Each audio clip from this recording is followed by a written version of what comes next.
धेमाजि जिल्लानि सिङाव थानाय सानजारि नोगोर सिमेन्ट सापरियाव थानाय समखं गोजौसिन गेजेरारि फरायसालियाव आसाम सरकारनि सोलोंथाइ बिफानजों खुंफुंजानाय गुणोत्सव थाखो 2नि बिगियान आरो सानखान्थि आयदानि सोंथि बिलाइया इंराजि रावाव फैनायनि थाखाय फरायसाफोरखौ आनजाद होनायनिफ्राय गोजानाव लाखिदों। सिमेन्ट दख'रानि सिङाव थानाय गासै माहारियारि आफादा मख'जाथावदि आसाम सरकारखौ सिगां समनिफ्रायनो गले गले खावलायसेयावबो थाखो 2नि सानखान्थि आरो बिगियान आयदानि सोंथि बिलाइखौ इंराजियाव हरनायनि थाखाय गासै माहारियारि आफादफ्रा गोथौ दुखु मोननाय फोरमायदों आरो फरायसालिफ्राव थांनानै आनजादखौ होबथानानै सरकारनि बेरेखा खुद्रिनायखौ दिन्थिदों। बेबादिनो दिनै सिमेन्ट दख'रानि सिङाव थानाय माहारियारि आफादफ्रा सिमेन्ट दख'रानि एबसु, सिमेन्ट गुदि बर' थुनलाइ आफादजों लोगोसे सोनाब सानजारि नोगोर दख'रा इउबिपिअ, सिमेन्ट दख'रा एक्सएनडिबि बायदि आफादफ्रा खौसे थांनानै थाखो 2नि गुणोत्सवनि आनजादखौ होबथाहोयो आरो थाखो 2नि फरायसाफोरखौ आनजाद लाहोआलासिनो न'आव थिनहरो आरो बिथांमोना थाखो 2नि सानखान्थि आरो बिगियान आयदानि सोंथि बिलाइखौ बर' रावजोंनो हरनो थाखाय सरकारखौ खावलायो। गिबियाव नोंथांमोननि चेनेलखौ बरायनानै लाग्रोबाय जे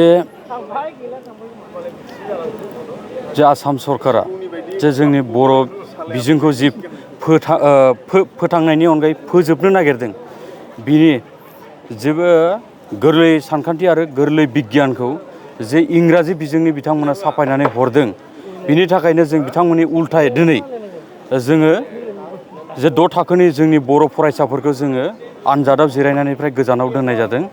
जिहेथु साहित्य सभा आरो जोंनि दुलाराय बर' फरायसा आफादजों रायज्लायखांनायनि उनाव बिथांमोना जे जोंनि जे बर' बिजोंनि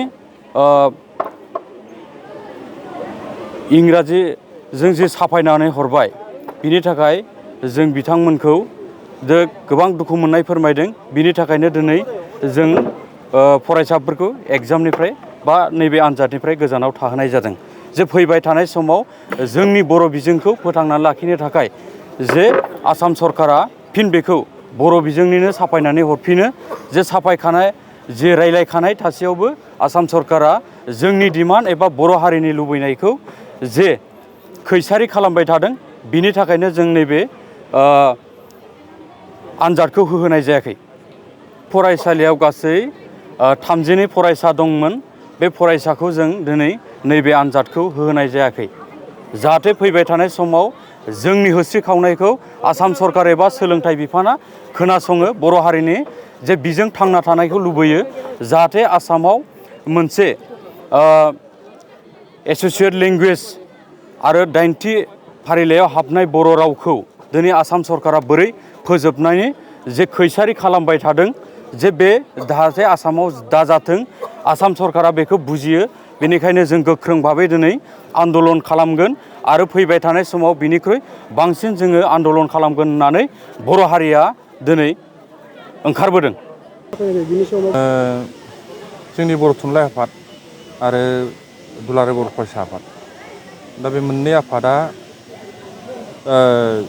जोंनि आसामनि गिबि मन्थ्रि आरो आसामनि सोलोंथाइ मन्थ्रि बिथांमोनजों गले गले रायलायसेयावबो दाख्लै गिबि खेबनि जिहेतु गुणोत्सव, दा बावहायबो बिथांमोना थाखो 2नि बिगियान आरो सानखान्थि बेवहाय गावसोरनि गोसो बादियै सरकारा गावसोरनि गोसो बादियै सानखान्थि आरो बिगियानखौ इंराजिजों कुइसन पेपारखौ हरबाय। दा बावथ' बिर'धिता खालामखादों, हेंथा होखादों जोंनि बर' थुनलाइ आफाद, बेनिफ्राय दुलाराय बर' फरायसा जयै। दा जोङो बिर'धिता खालामसेयावबो नै दा जिथु सेकेन्ड फेजनि जिथु क्लास 6नि सानखान्थि आरो बिगियान, दा बावहायबो जोङो सानखान्थि आरो बिगियान बे मोननै आयदायाव इंलिसजों फैनायखौ नुबावबाय जोङो। दा बेथ' जोबोद दुखुनांथाव बाथ्रा। जों बेखौथ' बुंगोन आरो गले गले जोङो हेंथा होबाय थासेयावबो आसाम सरकारा जोंनि दाबिखौ जुदि मानियाखैब्ला, जोंनि हेंथा होनायखौ गनायाखैब्ला, जोंथ' थुनलाइ आफाद, दुलाराय बर' फरायसा आफाद जयै मोनसे गोख्रों सोमावसारनाय मोनसे लाबोनांसिगोन होननानै आं सानो आरो आंनिफ्राय।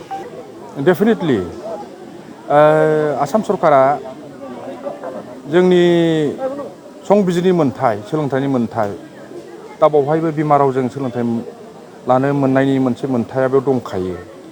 बेजों लोगोसे 2020 मायथाइयाव ओंखारनाय गोदान सोलोंथाइ खान्थि निउ एडुकेसन पलिसि दा बावहायबो बिमा रावजों सोलोंथाइ मोननायनि राइट बे दंखायो, रोखायै दंखायो।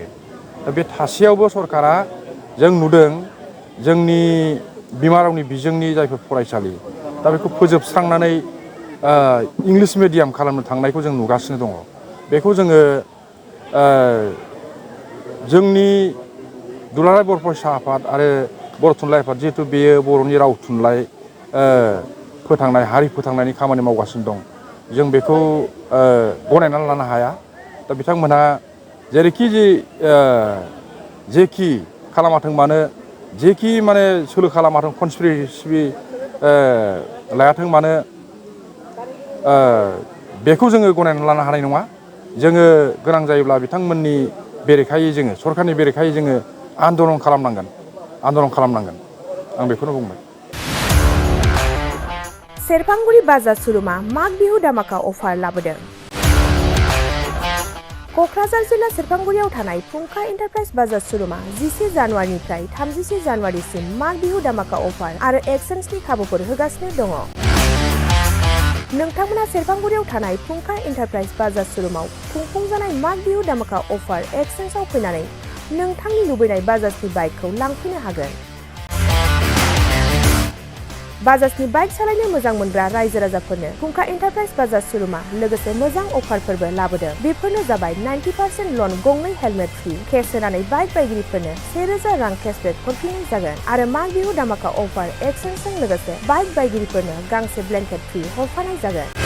फुंखा एन्टारप्राइज बाजार सुरुमा आरो मोजां खाबुबो होबावदों। 500 रां होग्रोनानै गोसोबायदि बाइकखौ आवग्रिना दोननो हागोन आरो गासै गारिजों लोगोसे मोनफा मोनफायै इस्युट गिफ्ट हरफानाय जागोन। आबुङै मिथिबावनो थाखाय 8135872656 आरो 9101547892 जानबुं नम्बराव खौरां लाहरनो हागोन।